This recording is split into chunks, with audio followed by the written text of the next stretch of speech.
Assalamualaikum warahmatullahi wabarakatuh. Ketemu lagi di pertemuan selanjutnya. Kita akan mulai bahas materi selanjutnya dari komunikasi bisnis pada fase F di kurikulum Merdeka tentang proses dari komunikasi. Kalian mungkin sudah paham ya, kemarin kita bahas tentang komunikasi, unsurnya, medianya. Nah, sekarang kita lanjut ke proses dari komunikasi itu sendiri.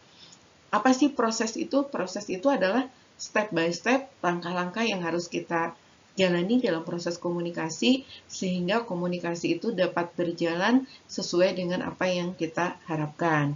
Nah, tentu dari sini kita dapat mengambil kesimpulan nih, proses komunikasi baik itu seperti apa. Proses komunikasi itu berjalan dengan pihak-pihak yang terlibat di dalamnya untuk mencapai tujuan bersama. Itu adalah bagian dari proses komunikasi. Baik, kita mulai bahas ya.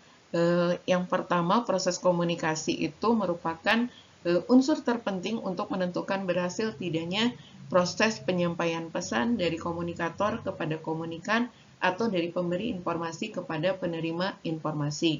Nah, di sini tentu dalam proses komunikasi itu ada tujuan yang ingin dicapai bersama. Dari proses ini kita akan tahu apakah komunikasi itu berjalan dengan baik atau tidak. Baik, kita mulai tahapan atau proses yang harus kita lalui dalam proses komunikasi.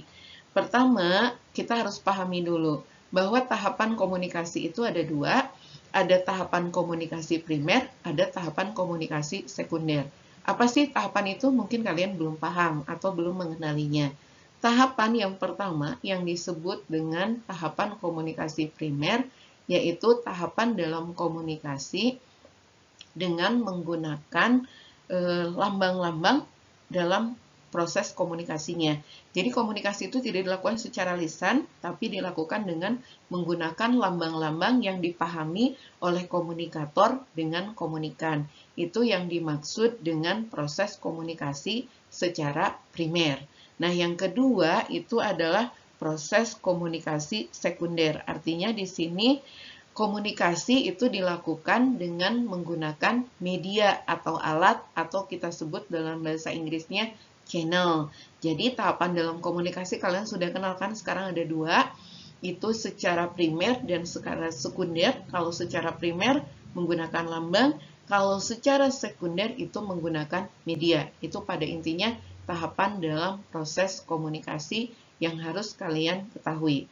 Selanjutnya di sini langkah-langkah dalam proses komunikasi. Seperti apa sih langkah-langkah yang harus kita lalui dalam proses komunikasi yang baik? Yang pertama itu adalah komunikator menyampaikan pesan kepada komunikan. Artinya komunikator sebagai pemberi pesan, komunikan sebagai penerima pesan. Jadi minimal ada dua pihak yang melakukan proses komunikasi. Itu langkah pertama yang harus kita persiapkan dalam proses komunikasi. Yang kedua, tahapan yang harus kita lakukan adalah komunikan atau penerima informasi menyusun poin-poin data-data yang sudah disampaikan dari informasi yang dia terima dari penerima informasi. Jadi di sini tahap yang kedua tadi komunikator menyampaikan informasi kepada komunikan atau audien. Tahap kedua, audien atau komunikan mencatat data-data yang dibutuhkan dalam proses komunikasi saat menerima informasi dari komunikan. Nah, itu dua tahap yang pertama yang harus kalian pahami dalam proses komunikasi. Selanjutnya, itu adalah kita juga harus memahami kata-kata, lambang-lambang, atau simbol dalam proses komunikasi. Kenapa? Karena tidak selamanya komunikasi itu dilakukan secara lisan. Ada lambang-lambang atau simbol atau media yang digunakan, yang disepakati, yang dipahami oleh kedua pihak antara komunikator dengan komunikan saat proses komunikasi berjalan. Nah, itu juga harus kita pahami ya, karena sebelumnya juga kita pernah bahas yang namanya proses komunikasi itu tidak dilakukan saja secara lisan, tapi juga bisa menggunakan lambang-lambang atau media lainnya agar komunikasi itu bisa berjalan dengan baik. Nah, selanjutnya tahapan yang harus kalian pahami dalam proses komunikasi itu adalah komunikan menafsirkan atau mengartikan informasi yang disampaikan komunikator. kita harus bisa mengartikan pesan atau informasi atau message yang kita dapatkan dari pemberi informasi. Itu adalah bagian feedback yang kita berikan ketika proses komunikasi berjalan. Yang terakhir, komunikan itu memberikan respon dari informasi yang dia dapatkan saat proses komunikasi itu berjalan. Nah, itu tahapan-tahapan yang harus kita pahami atau langkah-langkah yang harus kita pahami dalam proses komunikasi. Jadi ada komunikan, ada komunikator, ada pesan, ada lambang, ada media yang dapat kita gunakan ketika proses komunikasi itu berjalan. Itu ya yang harus kalian pahami dalam proses komunikasi. Sudah ada gambaran mungkin bagaimana step by step kita melakukan komunikasi yang baik agar mencapai tujuan dan informasi juga dapat ditangkap dengan baik, maksud dan tujuannya, kemudian keberhasilan yang ingin kita capai bersama dalam proses komunikasi. Baik, selanjutnya kita akan bahas tentang macam-macam dari komunikasi. Komunikasi itu banyak loh jenisnya. Mungkin yang kalian tahu komunikasi itu kan awalnya hanya percakapan, ya kan, yang biasa kita lakukan secara lisan, kemudian via telepon. Nah, kita akan mulai telaah atau pahami macam-macam dari komunikasi. Yuk kita simak selanjutnya. Yang pertama, komunikasi satu arah. Apa sih komunikasi satu arah? Kita pahami. Nah, sekarang kita lagi melakukan proses komunikasi satu arah nih, atau yang disebut dalam bahasa Inggrisnya one-way communication. Artinya, di sini pada saat proses komunikasi one-way communication ini yang memberi audiens atau pendengar hanya tidak diberikan kesempatan untuk berbicara. Jadi kalau komunikasi satu arah ini yang berbicara itu hanya penyampai informasi. Audiens atau komunikan tidak diberikan kesempatan untuk memberikan respon atau feedback, hanya mendengarkan informasi yang ingin disampaikan. Itu yang dimaksud dengan komunikasi satu arah atau one-way communication. Nah, yang kedua, selanjutnya adalah komunikasi dua arah atau two-way communication. Apa sih arti dari komunikasi dua arah ini? Komunikasi dua arah ini ada komunikator, ada komunikan, kemudian terjadi interaksi atau feedback antara kedua belah pihak. Memberi informasi, memberikan kesempatan kepada pendengar atau penerima informasi untuk memberikan respon, bisa berupa pendapat atau yang lainnya saat proses komunikasi berjalan. Yang ketiga itu adalah yang disebut komunikasi segala arah.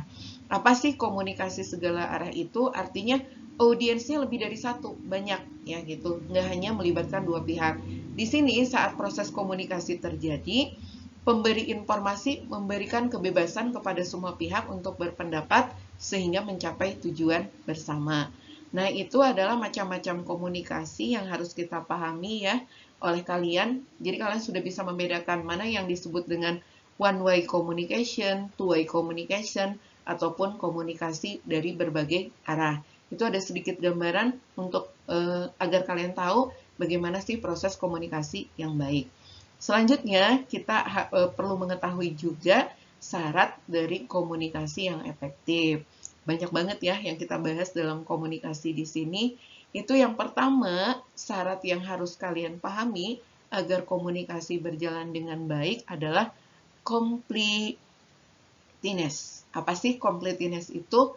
Artinya komunikasi itu harus lengkap. Ketika kita mau memberikan informasi, jangan setengah-setengah, tapi utuh agar mudah dipahami oleh orang yang menerima informasi. Itu maksud syarat yang pertama. Setiap kita memberikan informasi, usahakan informasi itu utuh, mudah dipahami oleh orang lain atau audiens sebagai pendengar dari informasi. Yang kedua, syaratnya yaitu konsinis, artinya konsisten. Apa yang kita ucapkan bisa kita implementasikan. Itu syarat dari komunikasi sehingga orang percaya bahwa informasi yang kita sampaikan itu benar-benar real adanya atau akurat sesuai dengan fakta yang ada. Syarat yang ketiga adalah consideration. Apa sih itu consideration? Consideration itu saling berkesinambungan, adanya feedback dari kedua belah pihak. Karena komunikasi yang efektif itu harus ada feedback dari kedua belah pihak antara pemberi dan penerima informasi. Nah, selanjutnya yang keempat, ada clarity. Apa sih syarat dari clarity? Clarity itu ada klarifikasi apabila terjadi miskomunikasi antara penerima dan pemberi informasi. Selanjutnya yang kelima ada considerables. Apa sih considerables itu? Artinya selain klarifikasi, kemudian ada considerables itu artinya adanya kesinambungan dari feedback-feedback yang diberikan dari penerima informasi ke pemberi informasi. Selanjutnya adalah courtesy. Apa itu courtesy yang harus kita pahami? Dan correctness, courtesy itu adalah fakta-fakta yang menunjang dari informasi yang kita sampaikan kepada audiens, sehingga audiens itu mempercayai informasi yang kita sampaikan pada saat proses pertukaran informasi. Dan yang terakhir, syarat dari komunikasi itu adalah concerness, artinya konsisten. Konsisten disertai dengan bukti-bukti yang real, bagaimana proses komunikasi itu dapat berjalan dengan baik. Nah itu ya, syarat-syarat yang harus kalian pahami dalam proses komunikasi yang efektif biar terjadi sinergi yang baik antara pemberi dan penerima informasi. Itu untuk pertemuan kali ini. Nanti selanjutnya, untuk materi selanjutnya kita akan bahas di pertemuan berikutnya. Wabillahi taufiq wal hidayah. Wassalamualaikum warahmatullahi wabarakatuh.